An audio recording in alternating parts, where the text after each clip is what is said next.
తెలుగు చలనచిత్ర పరిశ్రమలో Kollywood star hero రజనీకాంత్కి ఎంత మంచి గుర్తింపు ఉందో ప్రత్యేకంగా చెప్పాల్సిన పని లేదు. తన మేనరిజంతో, అద్భుతమైన పర్ఫార్మెన్స్తో, స్టైల్తో ఎంతోమంది అభిమానులను సొంతం చేసుకున్నారు.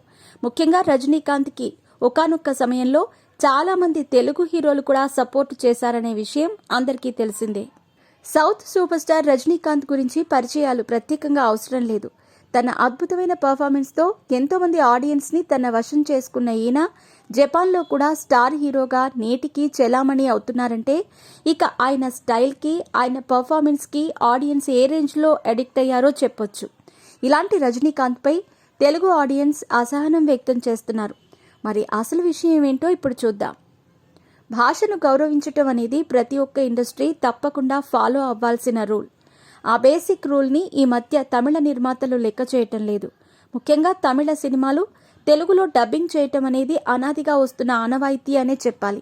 అయితే ఇప్పటి వరకు తెలుగు డబ్బింగ్ అనగానే తెలుగు ప్రేక్షకులకు అర్థమయ్యే మంచి టైటిల్ పెట్టేవారు. కానీ ఈ మధ్య తమిళ సినిమాలను తమిళ టైటిల్తోనే తెలుగులో కూడా విడుదల చేస్తున్నారు.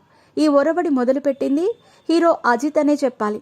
తమిళ్లో అజిత్ వలిమై సినిమాను రిలీజ్ చేయగా అదే పేరుతో తెలుగులో కూడా విడుదల చేశారు. అటు సూర్య కూడా తాజాగా కంగువా చిత్రంలో నటిస్తున్నారు. తమిళ్ టైటిల్తోనే ఇప్పుడు అన్ని భారతీయ భాషల్లో కూడా విడుదల చేస్తున్నారు. ఇప్పుడు అదే జాబితాలోకి సూపర్ స్టార్ రజనీకాంత్ కూడా చేరిపోయారు. తాజాగా రజనీకాంత్ నటించిన చిత్రం వేట్టయన్, అంటే తెలుగులో వేటగాడు అని అర్థం.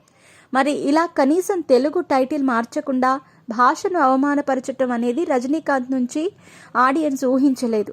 ఇక అక్టోబర్ 10వ తేదీన విడుదలవుతున్న ఈ సినిమా ట్రైలర్ ఈ మధ్య విడుదల చేశారు. ఏది ఏమైనా రజనీకాంత్ కూడా ఇలా చేయటంతో అభిమానులు అసహనం వ్యక్తం చేస్తున్నారు. మరి దీనిపై రజనీకాంత్ ఏదైనా సమాధానం ఇస్తారో చూడాలి.